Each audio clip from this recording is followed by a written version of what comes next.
Hello bachcho, let's read out the question first. Figure shows the position time that is xt graph of one dimensional motion of a body of mass 0.4 kg. ठीक है, so यहाँ पर हमें simply एक figure given है जिसमें आप देख सकते हैं कि पोजीशन एंड टाइम वर्सेस एक ग्राम गिवन है, टाइम वर्सेस ये ग्राफ हमें दे रखा है किसके regarding the motion of body जिसका मास है 0.4 kg के बराबर. So we have to calculate the magnitude of each impulse.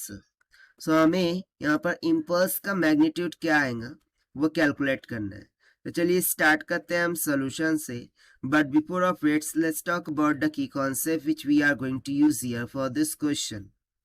So basically यदि मैं यहाँ ग्राफ से देखूँ तो ये देखिए जीरो से यहाँ पर जा रहा है, फिर यहाँ से फिर से जीरो हो रहा है, फिर यहाँ से यहाँ पर फिर से जीरो हो रहा है. सो इस तरीके से इसकी जो मोशन है वो चेंज हो रही है.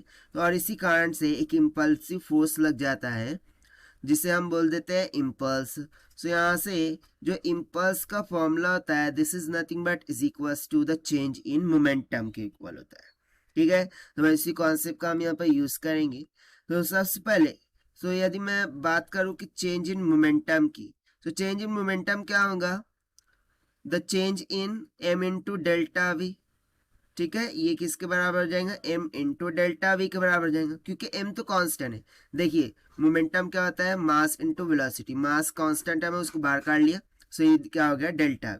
ना डेल्टा वी इसको हम क्या लिख सकते हैं दैट इज वेलोसिटी को हम क्या लिख सकते हैं v is equals to dx upon dt. Now dx upon dt is nothing but indicating the slope of xt curve, right. So यहाँ पर हमें क्या करना होगा बेसिकली जो स्लोप है उसे कैलकुलेट करना होगा. उससे हमें जो चेंज इन वेलोसिटी है वो मिल जाएगा और बस उसको हम मास ऑफ m से मल्टीप्लाई करके चेंज इन मोमेंटम कैलकुलेट कर देंगे जो कि हमारे लिए क्या दे देगा इम्पल्स का वैल्यू दे देगा. सो लेट्स सपोज कि ये यदि मैं कोऑर्डिनेट की बात करूँ ये वाला कोऑर्डिनेट, सो वो हो रहा है 2,2 और ये वाला जो कोऑर्डिनेट है वो हो जाएगा 0,0. सो 0,0 टू 2,2. सो ये जो स्लोप हमें दिख रहा है बस हमें इस स्लोप की वैल्यू को फाइंड आउट करना है. सो यहाँ से देखिए हम क्या लिख सकते हैं कि del P is equals to m times of del V. तो क्या हो जाएगा v1 माइनस का v2 हो जाएगा that will be equals to m in bracket. ना v1 is nothing but the slope of this.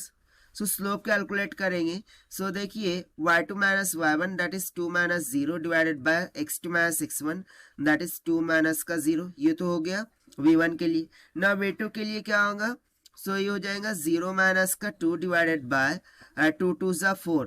देखिए ये वाला ठीक है, ये 2 और ये क्या होगा x तो 0 है, सॉरी x तो 4 है और y क्या हो रखा है 0. सो देखिए ये 0 x आ गया, सॉरी y का 0 आ गया, y2 0 है, y1 2 है और x2 क्या होगा 4 और x1 क्या है 2 है. ठीक है, सो ये हमें दे देगा v2 का मान. ठीक है, सो फर्दर इसको सिंप्लीफाई करते हैं. So this will be equals to m times of, यहाँ तो हो गया 1 माइनस का minus 1. So minus minus will get plus, ये हो जाएगा 2. सो ये सिंपली हो जाएगा ट्वाइस ऑफ m के इक्वल. अब हम सिंपली यहाँ पर m का मान रख देंगे दैट इज 2 इंटू m का मान कितना दे रखा था 0.4 ऑफ kg. सो जब इसको मल्टीप्लाई कर देते हैं सो 2 4 ज़ा 8 कितना निकल के आ जाएगा 0.8 एंड इसकी यूनिट क्या हो जाएंगी न्यूटन सेकेंड. सो सिंपली यहाँ से हमारे पास जो इम्पल्स लग रहा था ठीक है उस बॉडी पर जब वो मूव कर रहा था उस जिसका ग्राफ हमें गिवन था, सो उसका मान कितना निकल के आ गया 0.8 न्यूटन सेकेंड के बराबर. यही हो गया हमारा आंसर जो कि हमने सॉल्व किया by using the conceptual formula of impulse. So now let us take the option. So option C is correct here.